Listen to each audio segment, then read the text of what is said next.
Hi friends, నేను మీ Mounika. Welcome to the Mounika Telugu blogs. Friends, ఈరోజు వచ్చేసి వామాకుతో పచ్చడి ఎలా చేసుకుందామో చూద్దామా ఫ్రెండ్స్. వామాకు పచ్చడి ఎలానో చూద్దాము. వామాకుల్ని ఆకులుగా కట్ చేసి పెట్టుకొని ఇలా ఒక బౌల్లో పెట్టుకొని కడిగి తీసుకోండి. ఒక కడాయి పెట్టుకొని కడాయిలో కొద్దిగా ఒక స్పూన్ నల్ల నువ్వుల్ని యాడ్ చేసుకుందాం. ఇవి బాగా ఫ్రై అవ్వనివ్వాలి. ఇవి బాగా ఫ్రై అయిన తర్వాత ఒక ప్లేట్లోకి తీసి పెట్టుకుందాం. ఇప్పుడు అదే ప్యాన్లో 2 టీ స్పూన్స్ ఆయిల్ వేసుకుందాం. ఆయిల్ బాగా హీట్ అవ్వనివ్వాలి. తర్వాత శనగబ్యాళ్ళు వేసుకుందాం. దీంట్లోనే ఒక స్పూన్ శనక్కాయ పప్పులు వేసుకుందాం. ఒక స్పూన్ ఉద్దిబ్యాళ్ళు కూడా వేసుకుందాం. ఇవి 3 ఫ్రై అయిన తర్వాత ఒక 4-5 ఎండుమిర్చీలు వేసుకొని బాగా ఫ్రై చేసుకోవాలి. ఇవి మొత్తం బాగా రెడ్ కలర్లోకి వచ్చిన తర్వాత బాగా ఫ్రై చేసుకొని ఇలా వచ్చిన తర్వాత దీంట్లో అన్నిటిని ఒక ప్లేట్లోకి తీసి పెట్టుకుందాం. ముందుగా మనం పక్కకు తీసుకొని ప్లేట్లోకి మనం వామాకుని కడిగి తీసుకుందాం కదా, ఆ వామాకుని ఇందులో వేసుకొని బాగా ఫ్రై చేసుకోవాలి. బాగా ఫ్రై చేసుకొని ఒక పిరికెడంతా చింతపండు తీసుకొని చింతపండుని వేసుకొని మొత్తం బాగా స్మాష్ చేసి ఫ్రై చేసుకోండి.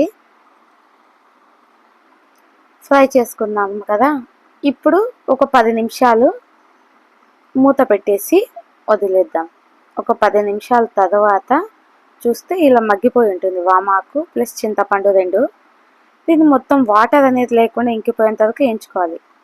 ఇక్కడ చూసారా, వాటర్ అనేది లేదు. ముందుగా ఒక మిక్సీ జార్ తీసుకొని ముందుగా వేయించి పెట్టుకుందాం కదా మనము, ఇవన్నీ దీంట్లో వేసుకోవాలి. ఇవన్నీ దీంట్లో వేసుకున్న తర్వాత ఒక 4 తెల్లవాయలు వేసుకొని తగినంత ఉప్పు వేసుకోండి. ఒక చిన్న స్పూన్ అంతా జీలకర్ర వేసుకోండి. మొత్తం దీన్నంతా మెత్తగా పొడి పొడిగా చేసుకోవాలి. ఇలా వచ్చిన తర్వాత ఇప్పుడు మనం వేయించి పెట్టుకున్నాం కదా వామాకునంతా దీంట్లో యాడ్ చేసుకుందాం. వామాకంతా దీంట్లో యాడ్ చేసుకొని దీన్ని కూడా మెత్తగా పేస్ట్ లాగా పట్టుకోవాలి. దీంట్లో మటుకు వాటర్ అయితే యాడ్ చేయొద్దండి. వాటర్ అయితే ఏమి యాడ్ చేయొద్దు. ఇట్లా మిక్సీ పట్టుకున్న తర్వాత ఇలా వస్తుంది. ఇప్పుడు దీన్ని తర్వాత పెట్టుకుందాం, ఓకేనా. ఇలా వచ్చింది కదా, ఇప్పుడు దీన్ని తీసి ఒక బౌల్లోకి వేసుకొని బౌల్లో వేసుకొని మొత్తం అంతా దీన్ని ఇప్పుడు తర్వాత పెడదాం. తర్వాతకి ఒక చిన్న కడాయి పెట్టుకొని ఒక 2 స్పూన్లు ఆయిల్ వేసుకోండి. ఆయిల్ బాగా హీట్ అవ్వనివ్వాలి. బాగా హీట్ అయ్యి కొద్దిగా ఆవాలు వేసుకొని కొద్దిగా జీలకర్ర వేసుకొని గుప్పెడంత కరివేపాకు వేసుకోండి. దీంట్లోనే 4 వెల్లుల్లి, ఒక ఎండుమిర్చి వేసుకోండి.